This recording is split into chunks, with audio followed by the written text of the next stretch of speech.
আপনারা যদি কোরআনের ইলম দিয়ে, হাদিসের ইলম দিয়ে যদি এই ছাত্রদের দিকে তাকান, তাদের জুতারও অনেক দাম। জোরে বলুন সুবহানাল্লাহ।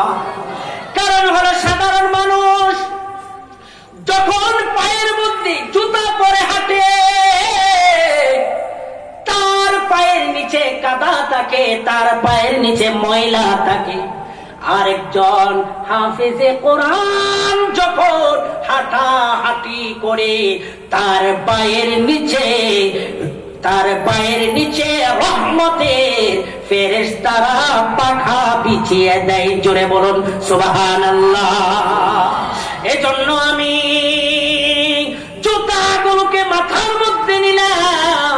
কাল কিয়ামতের ময়দানে যদি আমি আল্লাহ তাআলার কাছে ধরা খেয়ে যাই, আমি যদি জাহান্নামের মধ্যে চলে যাই, আবার যদি জাহান্নাম আমার জন্য ওয়াজিব হয়ে যায়, আমি মনে করি এই জুতার বাহক হিসাবে হয়তো আল্লাহ তাআলা আমাকে মাফ করে দিবেন। জোরে জোরে বলুন না সুবহানাল্লাহ। আমার মুসলমান ভাইয়েরা, বাবারা, এই জন্য তালিবুল ইলমের মা বাবার অনেক দাম। তালিবুল ইলমের মা বাবার অনেক দাম। আমার সময় হয়ে গেছে, আমি শেষ করে দিব। ও মুসলমান ভাইয়েরা, বাবারা, একজন হাফেজে কোরআনের মা বাবাকে আল্লাহ তাআলা কাল কিয়ামতের ময়দানে এমন নূরের টুপি পরাবে, যেই নূরের টুপির দাম ইহ জগতে পর জগতে আর কিছু না। জোরে বলুন সুবহানাল্লাহ। জান্নাতের মধ্যে একটা শহর থাকবে, যেই শহরটার নাম হলো তওবা। কি তওবা? ওই জান্নাতের মধ্যে একটা শহর থাকবে, যেই শহরটার নাম হলো তওবা। ইন্না ফিল জান্নাতি লাওয়াকিয়ান। আল্লাহু আকবার বলেন সবাই।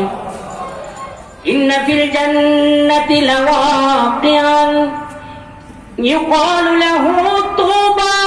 জান্নাতের মধ্যে একটা শহর থাকবে, যেই শহরটার নাম হবে তওবা। আল্লাহু আকবার আবার বলেন।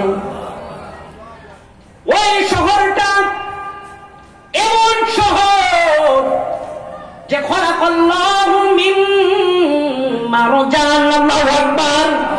মারজান পাথর দ্বারা সেই শহরটাকে আল্লাহ তাআলা তৈরি করেছেন। শুধু তাই না, আমার নবী বলেন লাহু সাবঈনা আলফা বাবান। আল্লাহু আকবার। যার 70,000 আপনার যেই 70,000 দরজা রয়েছে। জোরে বলেন সুবহানাল্লাহ। শুধু তাই না, ইন্না ফিল জান্নাতি, শুধু তাই না, আলা কুল্লি বাবিন সাইবান শারিবান, আলা কুল্লি বাবিন সাবঈনা আলফা মালাইকাতান। আল্লাহু আকবার বলেন। যেই দরজার মধ্যে 70,000 ফেরেশতা সদা সর্বদা থাকবে। জোরে বলুন না সুবহানাল্লাহ। ওই হাফেজে কোরআন ওই তওবা শহরের মধ্যে যখন যাবে, তওবা শহরের মধ্যে তার জায়গা হবে। আল্লাহু আকবার। এইভাবে যখন একটা ঘরের মধ্যে